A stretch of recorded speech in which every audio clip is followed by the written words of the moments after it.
Hello, അങ്ങനെ ദേ cricket മെഷീൻ്റെ part 2 വിശേഷങ്ങളിലേക്ക് നോക്കാം കേട്ടോ.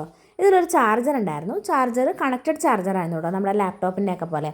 അങ്ങനെ ദേ അത് കണക്ട് ചെയ്തു. ഭയങ്കര എക്സൈറ്റ്മെൻറ്റിലാണ് ഞാനിത് ശരിക്കും പറഞ്ഞാൽ ഒരു യൂട്യൂബ് വീഡിയോ കണ്ടിട്ട് തന്നെയാണ് ഇതിൻ്റെ ട്യൂട്ടോറിയലൊക്കെ ഞാനും പഠിച്ചത് കേട്ടോ. അപ്പോൾ ഈ ഒരു വീഡിയോ നിങ്ങൾക്കൊന്ന് ഉപകാരപ്പെടുത്തുമെന്ന് ഓർത്തു. ഇതിൻ്റെ ഒരു ആപ്പ് ഉണ്ട്. ആ ആപ്പ് ഞാൻ ഡിസ്ക്രിപ്ഷനിൽ കൊടുത്തേക്കാം കേട്ടോ.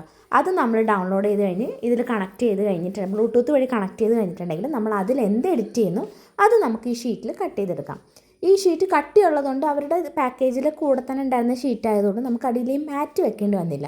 ബാക്കിയെല്ലാം നമ്മൾ മാറ്റ് വെച്ചിട്ടാണ് ചെയ്യേണ്ടത്.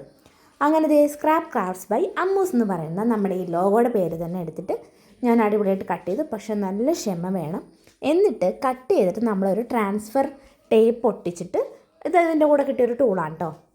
അങ്ങനെ ഞാൻ മെഷീനിൽ ഞാനതങ്ങോട്ട് സ്റ്റിക്ക് ചെയ്തെടുത്തു. കണ്ടില്ലേ, ഇത് ശരിക്കും പറഞ്ഞാൽ ഒരു റെസിൻ ആർട്ടിസ്റ്റ് അങ്ങനെ ഇങ്ങനെയുള്ള ക്രാഫ്റ്റ് വർക്കൊക്കെ ചെയ്യുന്നവർക്ക് ഭയങ്കര യൂസ്ഫുൾ ആയിട്ടുള്ള സാധനം കേട്ടോ. അപ്പോൾ അടുത്ത വീഡിയോ കാണാം.